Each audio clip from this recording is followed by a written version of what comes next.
Hi guys, welcome to my YouTube channel. ಇದುವರೆಗೂ ನನ್ನ ಚಾನಲ್ಗೆ ಸಬ್ಸ್ಕ್ರೈಬ್ ಮಾಡ್ಕೊಂಡಿಲ್ಲ ಅಂದರೆ ದಯವಿಟ್ಟು ಸಬ್ಸ್ಕ್ರೈಬ್ ಮಾಡ್ಕೊಳ್ಳಿ. ಇನ್ನು ಆಲ್ರೆಡಿ ನನ್ನ ಚಾನಲ್ಗೆ ಸಬ್ಸ್ಕ್ರೈಬ್ ಮಾಡಿಕೊಂಡು ಕಂಟಿನ್ಯೂಸ್ ಸಪೋರ್ಟ್ ಮಾಡ್ತಿರೋ ಎಲ್ಲ ಸಬ್ಸ್ಕ್ರೈಬರ್ಸ್ಗೂ ಥ್ಯಾಂಕ್ ಯು ಅಂತ ಹೇಳಕ್ಕೆ ಇಷ್ಟಪಡ್ತೀನಿ. ಇವತ್ತು ನಾನು 2025 ಅಂದರೆ ಮೇ 14ನೇ ತಾರೀಕು 2025ರಿಂದ ಮುಂದಿನ ವರ್ಷ ಮೇ 2026ರವರೆಗೂ ಯಾವ ರಾಶಿಗಳಿಗೆ ಗುರುಬಲ ಬರುತ್ತೆ ಅಂತ ತಿಳಿಸ್ಕೊಡ್ತಾ ಇದ್ದೀನಿ. ಮೇ 14, 2025ರಂದು ಈಗ ವೃಷಭ ರಾಶಿಯಲ್ಲಿರುವ ಗುರು ಮುಂದಿನ ಮನೆಗೆ ಅಂದರೆ ಮಿಥುನ ರಾಶಿಗೆ ಪ್ರವೇಶ ಮಾಡ್ತಾರೆ, ಗೋಚಾರ ಮಾಡ್ತಾರೆ. ಇದರಿಂದ ಕೆಲವು ರಾಶಿಗಳಿಗೆ ಗುರುಬಲ ಹೋಗುತ್ತೆ, ಇನ್ನು ಕೆಲವು ರಾಶಿಗಳಿಗೆ ಗುರುಬಲ ಬರುತ್ತೆ. ಗುರು ನಿಮ್ಮ ರಾಶಿಯಿಂದ 2, 5, 7, 9 ಮತ್ತು 11ರ ಮನೆಯಲ್ಲಿದ್ದಾಗ ನಿಮಗೆ ಸಂಪೂರ್ಣವಾದ ಗುರುಬಲ ಇರುತ್ತೆ ಅಂತ ಹೇಳ್ತೀವಿ. ಮತ್ತು ಗುರುವಿಗೆ 3 ದೃಷ್ಟಿಗಳಿರುತ್ತೆ. ಗುರು ಎಲ್ಲಿ ಕೂತಿರ್ತಾನೆ ಆ ಮನೆಯಿಂದ 5ನೇ ಮನೆ, 7ನೇ ಮನೆ ಮತ್ತು 9ನೇ ಮನೆಯ ಮೇಲೆ ದೃಷ್ಟಿಯನ್ನು ಹಾಕ್ತಾನೆ. ಗುರು ಯಾವ ಮನೆಯಲ್ಲಿ ಕೂತ್ಕೊಳ್ತಾನೋ ಆ ವಿಚಾರವನ್ನು ಎಕ್ಸ್ಪ್ಯಾನ್ಷನ್ ಮಾಡ್ತಾನೆ, ದೊಡ್ಡದು ಮಾಡ್ತಾನೆ. ಯಾಕಂದರೆ ನಮ್ಮ ಒಂದು ಸೌರಮಂಡಲದಲ್ಲೇ ಅತಿ ದೊಡ್ಡ ಗ್ರಹ ಗುರು. ಸೊ ಅವನು ಯಾವ ರಾಶಿಯಲ್ಲಿ ಕೂತ್ಕೊಳ್ತಾನೆ ಆ ರಾಶಿಯ ವಿಚಾರವನ್ನು ಎಕ್ಸ್ಪ್ಯಾಂಡ್ ಮಾಡ್ತಾನೆ. ಆದರೆ ಜ್ಯೋತಿಷ್ಯದಲ್ಲಿ ಸಾಮಾನ್ಯವಾಗಿ ಒಂದು ಮಾತಿದೆ, ಗುರು ಇರುವ ಮನೆ ಚೂರು, ನೋಡುವ ಮನೆ ಜೋರು. ಅದೇ ರೀತಿ ಶನಿ ಇರುವ ಮನೆ ಜೋರು, ನೋಡುವ ಮನೆ ಚೂರು ಅಂತ. ಗುರು ಯಾವ ಮನೆಯಲ್ಲಿ ಕೂತ್ಕೊಳ್ತಾನೆ ಅಲ್ಲಿ ತೊಂದರೆಗಳನ್ನ ಕೊಡ್ತಾನೆ ಅಂತ ಹೇಳ್ತಾರೆ. ಅದನ್ನು ತೊಂದರೆ ಅಂತ ಹೇಳಲಿಕ್ಕೆ ಬರೋದಿಲ್ಲ, ನಿಮಗೆ ಇಂಪ್ರೂವ್ಮೆಂಟ್ ಆಪರ್ಚುನಿಟೀಸ್ನ ಒದಗಿಸ್ಕೊಡ್ತಾನೆ ಗುರು ಅಂತ ಹೇಳ್ಬೋದು. ಆದರೆ ಸಾಮಾನ್ಯವಾಗಿ ಗುರು ಯಾವ ರಾಶಿಗೂ ತೊಂದರೆ ಕೊಡೋದಿಲ್ಲ, ಯಾರಿಗೂ ತೊಂದರೆ ಕೊಡೋದಿಲ್ಲ. ಅದಕ್ಕೆ ಎಕ್ಸಾಂಪಲ್ ಹೇಳಬೇಕು ಅಂತಂದರೆ, ಗುರುವಿಗೆ ಶುಕ್ರ ಪರಮಶತ್ರು. ಐಡಿಯಾಲಜಿಯಲ್ಲಿ ಟೋಟಲಿ ಆಪೋಸಿಟ್ ಇರ್ತದೆ. ಗುರು ದೇವತೆಗಳಿಗೆ ಗುರು ಬೃಹಸ್ಪತಿ, ಇನ್ನು ಶುಕ್ರ ರಾಕ್ಷಸ ಅಥವಾ ಅಸುರಗಳ ಗುರು. ಆದರೂ ಸಹ ಶುಕ್ರ ಜ್ಯೋತಿಷ್ಶಾಸ್ತ್ರದಲ್ಲಿ ಉಚ್ಚನಾಗುವಂಥದ್ದು ಗುರುವಿನ ಮೀನರಾಶಿಯಲ್ಲೇ. ಅಂದರೆ ಗುರು ತನ್ನ ಶತ್ರುವನ್ನೇ ತನ್ನ ಮನೆಯಲ್ಲಿ ಸಂತೋಷವಾಗಿರ್ಲಿಕ್ಕೆ ಬಿಡುವಂಥ ಉದಾರ ಮನೋಭಾವವನ್ನು ಹೊಂದಿರ್ತಾನೆ. ಈಗ ಮೇ 14, 2025ರಿಂದ ಮುಂದಿನ ಮೇವರೆಗೂ ಯಾವ ರಾಶಿಗಳಿಗೆ ಗುರುಬಲ ಬರುತ್ತೆ ಅಂತ ಡೀಟೇಲ್ ಆಗಿ ಹೇಳ್ತಾ ಹೋಗ್ತೀನಿ.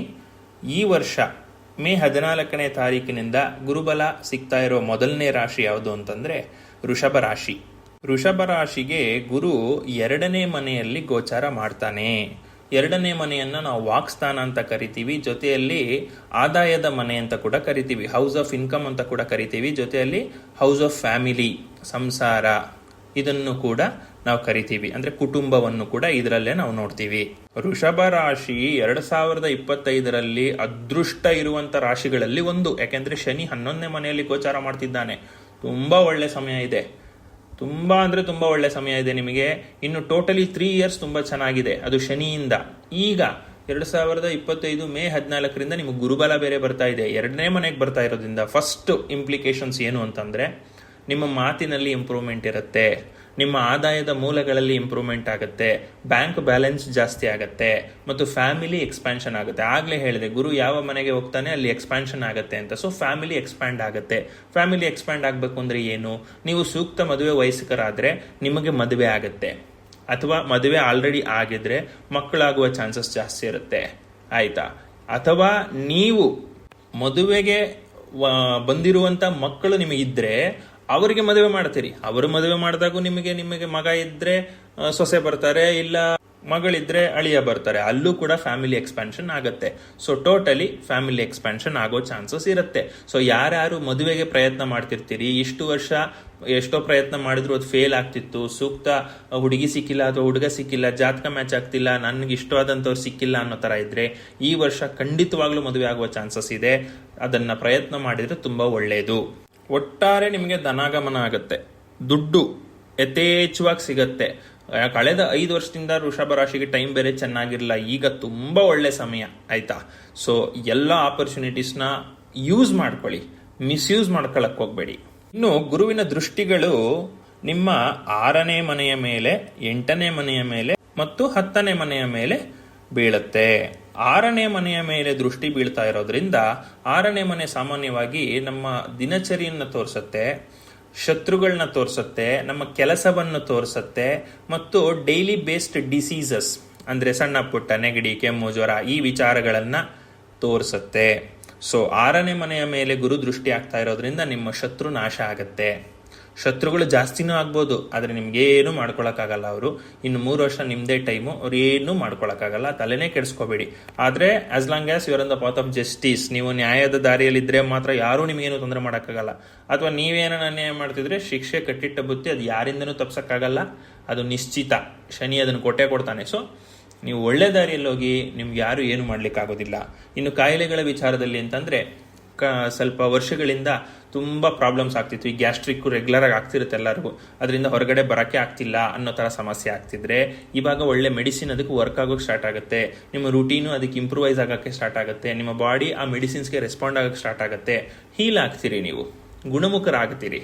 ಇನ್ನು ರುಟೀನನ್ನು ತೋರಿಸುತ್ತೆ ಅಂತ ಹೇಳಿದೆ.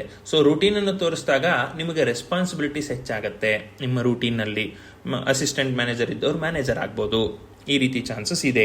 ಇನ್ನು ನೆಕ್ಸ್ಟು 8ನೇ ಮನೆಯ ಮೇಲೆ ದೃಷ್ಟಿ ಬೀಳ್ತಾ ಇರೋದ್ರಿಂದನೂ ಅಷ್ಟೇ. 8ನೇ ಮನೆ ಸಾಮಾನ್ಯವಾಗಿ ಹಿತಶತ್ರುಗಳನ್ನು ತೋರಿಸುತ್ತೆ, ಜೊತೆಯಲ್ಲಿ ದೀರ್ಘಕಾಲದ ರೋಗಗಳನ್ನು ತೋರಿಸುತ್ತೆ, ಡೆಡ್ಲಿ ಡಿಸೀಸಸ್ ಪ್ರಾಣಕ್ಕೆ ಅಪಾಯ ತರುವಂಥ ತೊಂದರೆಗಳನ್ನು ತೋರಿಸುತ್ತೆ, ಮತ್ತು ಒಂದು ಗುಪ್ತ ಧನಲಾಭವನ್ನು ತೋರಿಸುತ್ತೆ. ಅದು 8ನೇ ಮನೆ ಮೇಲೆ ದೃಷ್ಟಿ ಬೀಳ್ತಾ ಇರೋದ್ರಿಂದ ಗುಪ್ತ ಶತ್ರುಗಳು ಯಾರು ಅಂತ ನಿಮ್ಮ ಕಣ್ಣಿಗೆ ಬೀಳ್ತಾರೆ, ಅವ್ರು ಆಚೆಗೆ ಬರ್ತಾರೆ, ಇವರೇ ಇದೆಲ್ಲ ಪಿತೂರಿ ನಡೆಸಿ ಅಂತ ನಿಮಗೆ ಗೊತ್ತಾಗುತ್ತೆ.